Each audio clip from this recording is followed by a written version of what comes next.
Welcome to the Root of Power podcast, where I teach you how to step into your power, find alignment, and create a life that you love using holistic methods, interviews with industry leaders, and inspiring stories from people who know that true freedom is found within. I'm your host and health and wellness bestie, Amanda Chills, and I'm so proud of you for choosing to step into the root of your power.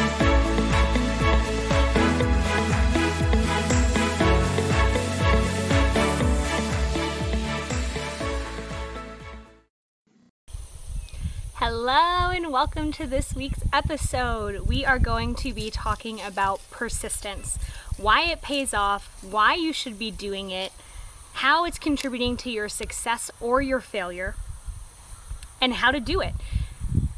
Welcome back. I'm so proud of you for listening. I'm excited that you are hanging out with me. If you hear a little bit of background noise, that's because I'm filming outside. I have a farm, so why not utilize it? Let's get started. So, what is persistence? Persistence is, in general, the ability to continue to do something consistently, even when you may not want to, even when you don't see results yet, even when you think it may not work out, you just do. You do and you keep doing and you keep doing and you keep doing. So that is a pretty simple definition. If you have another one, leave me a comment. Let me know if you have a better one. I'm always open to really good definitions and better ones. Why is persistence important? Well, if you start something but you never finish it, I'm gonna guess that your life is a lot harder. Humans are fickle little gremlins, right?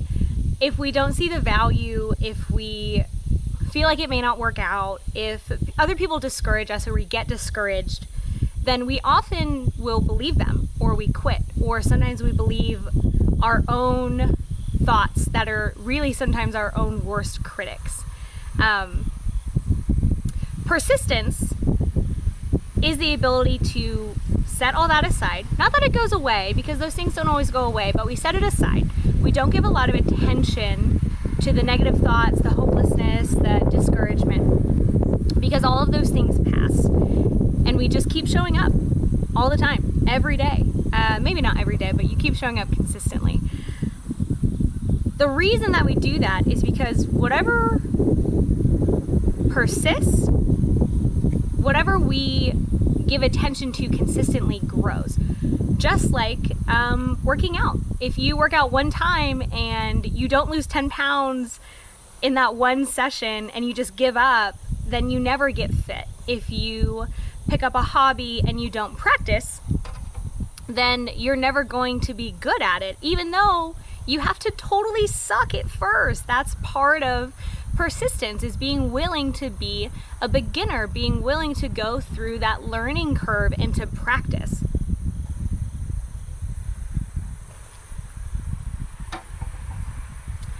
Now, when we exercise the persistence muscle, because that's what I want you to think of persistence as, is a muscle that you have to exercise, it grows, it gets better, it has more endurance, it becomes stronger. If all you ever practice is giving up, well, guess what grows stronger? Your give up muscle. You're avoiding hard things, avoiding anything that you aren't 100% motivated for, which, side note, if you're relying on motivation, that may be a sticking point for why your persistence is lacking, because motivation is fleeting.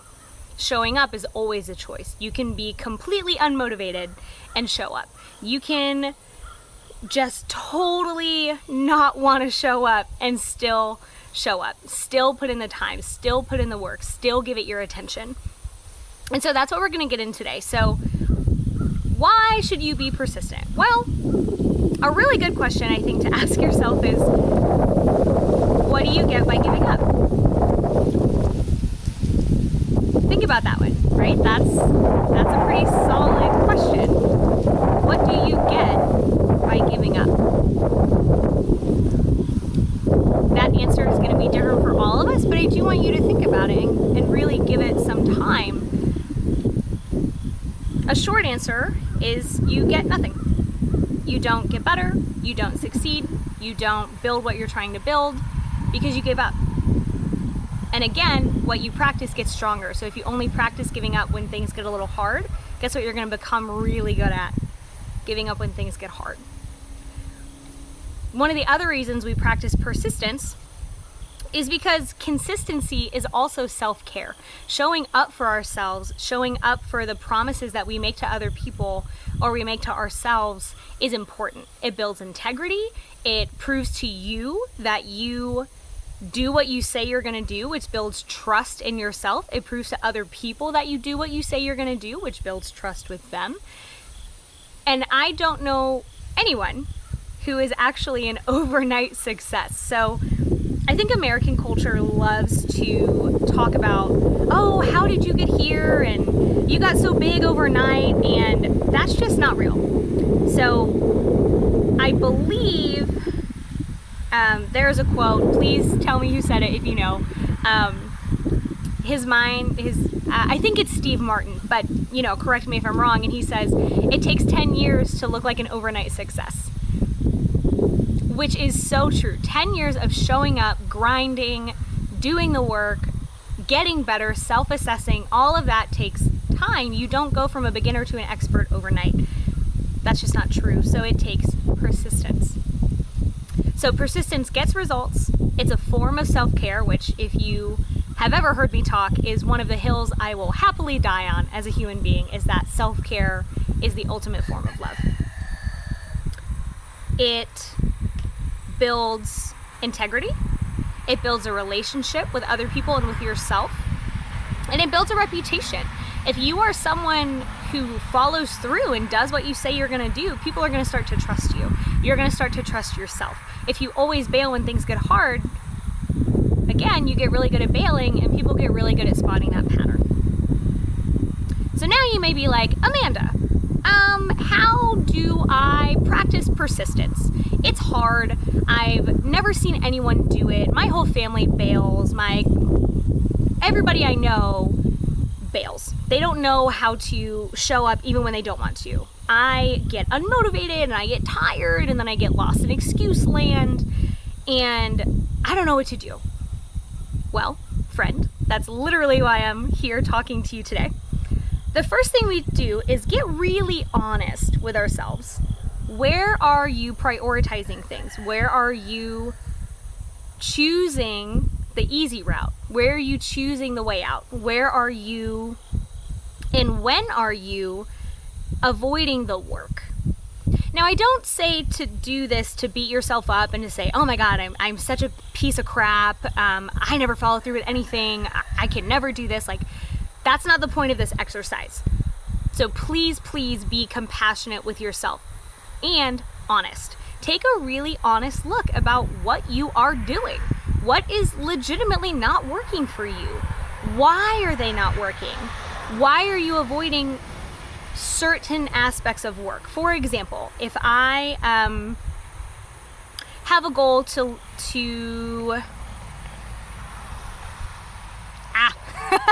now I'm blanking. Let's say I have a goal to lose 10 pounds, right?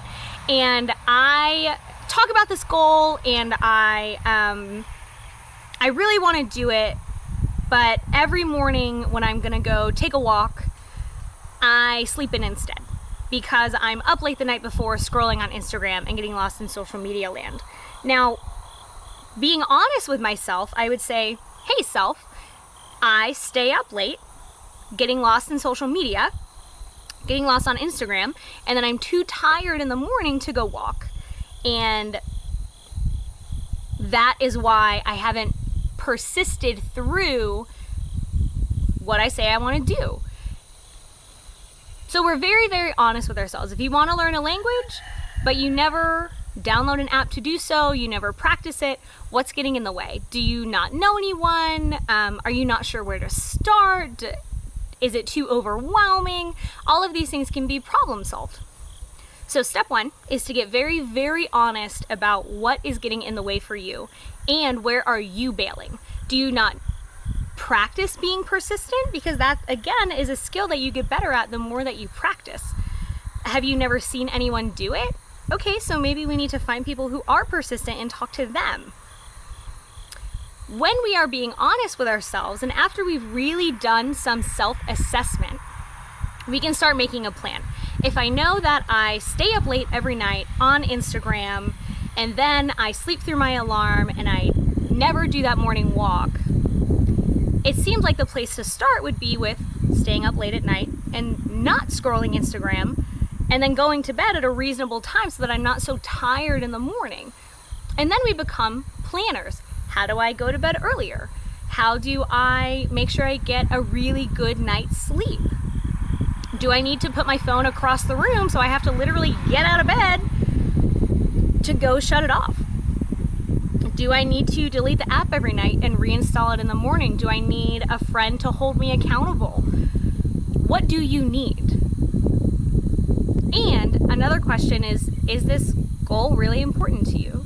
Do you kind of want to lose 10 pounds? Kind of want to build a business? Kind of want to learn a language? Or is this something you're really committed to? Being honest about that will give you a lot of space to make decisions and to make plans. So we make a plan is the second thing. First thing is get real honest with yourself about why are you bailing? Why are you choosing the easy route instead of choosing to show up? Step 2, make a plan.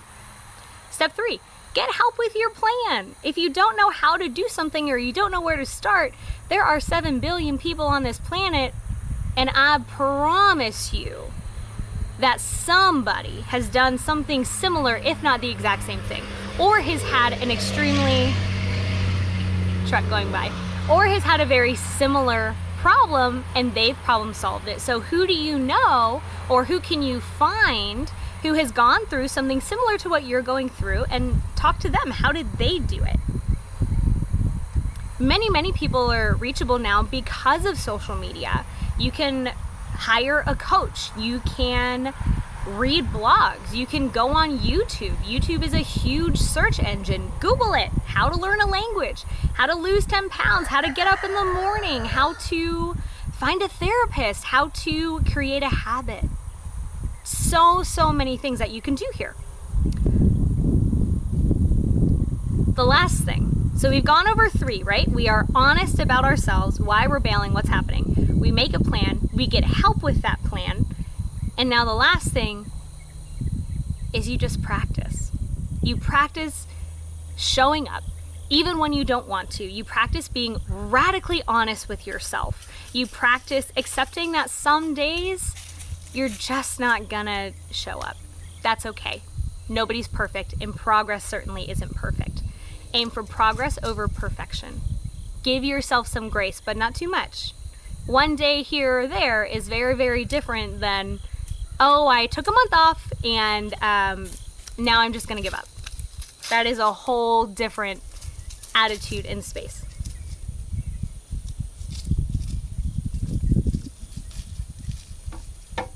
Now I want to take persistence in a different direction. So that is persistence with showing up for yourself if you have goals.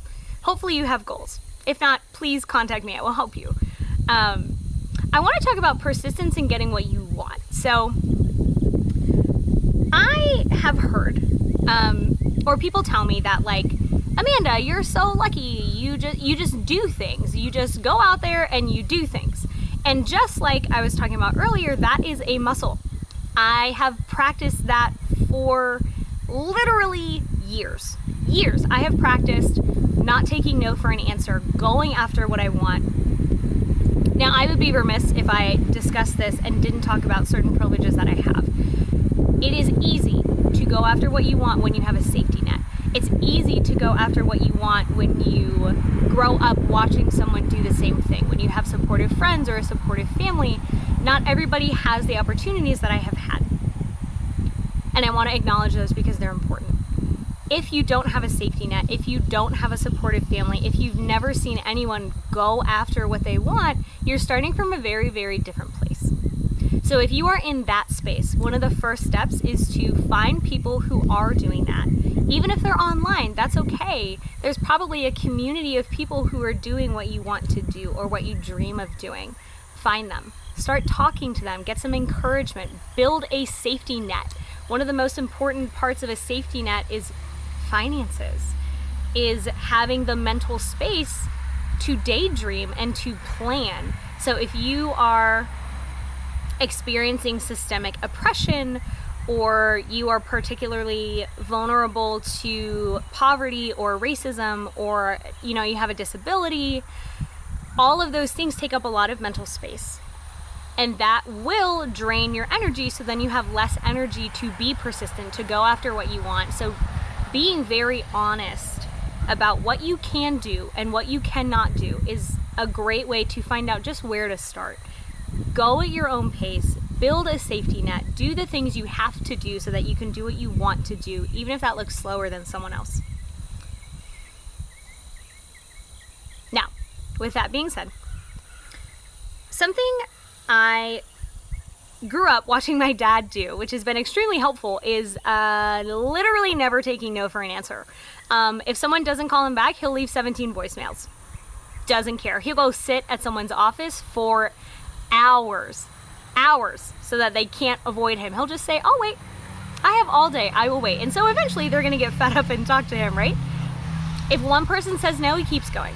And so I was lucky. I was lucky to watch that growing up, because it really helped me understand that if you are kind and annoying enough, somebody somewhere is going to tell you yes. I think J.K. Rowling famously got almost 500 rejections before someone took a chance on her and published Harry Potter. That is some persistence. J.K. Rowling's political beliefs aside, which is kind of problematic, she still persisted through a lot of no's to get a yes. Anyone in show business understands this. If you ever applied for a job, you understand this. If you wanted, there is perhaps something that you have done where you had to be very persistent. So you exercised that muscle and you got very good at it. We want to apply it to more things. So for example, I want to do an initiative with the county, working with county workers and supporting them. And I reached out to one of the divisions and they didn't respond to me, and probably for like a month. And I was like, I'll put my attention somewhere else and then I'll come back to them. So I emailed them and they never responded. And then I called them this week and they said, I got your email. And I said, yeah, you never responded. So I thought I would just call. When could we meet? I want to talk to you. And I said, I have this afternoon free. I can do any morning. And they were like, well, today is kind of busy. And I said, great, when are you free? I'll make time for you. So I don't give people an opportunity to say no. You'll notice I didn't ask, are you free this week? I said, when are you free this week? Which means they cannot say, no, I'm not free. They'll say, I have half an hour on this day. Perfect, bet I'll be there. So not giving people the opportunity to say no is very helpful. When I'm persistent, I'm kind. I'm not going to be rude. I'm not going to be angry that they didn't reach out. People are busy. They have things to do. They have lives that they're living, and I'm certainly not at the top of that scale because they don't even know me. So ways to be persistent with people, right? One, if you have someone who knows someone, get an introduction. That is way more helpful, because if they trust that person, by extension, let's say, I will trust you a little more than if you're just a complete stranger. Number 2, don't stop trying to contact them. Contact. When I tell you, another truck going by. Hang on, guys.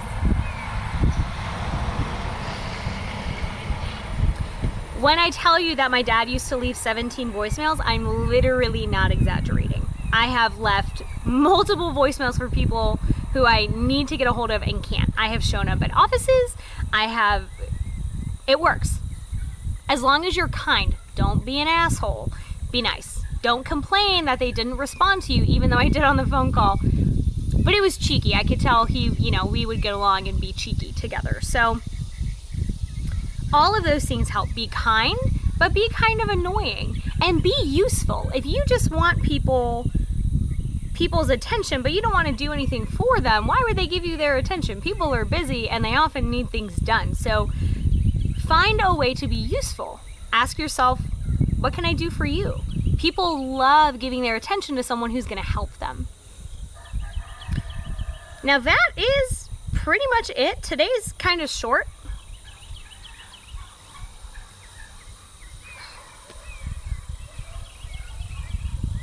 today's kind of short, so have a lovely week, guys. I hope that you are thriving. If you have things that you're struggling to be persistent with, send me a message. I am happy to help you. Where do you struggle? What things are you going after right now that you're excited about? I love to hear stuff like that. And as always, if you don't mind, do me a solid, leave me a review on Apple iTunes. If you're on YouTube, go ahead and subscribe and give me a comment. What part of this podcast do you like?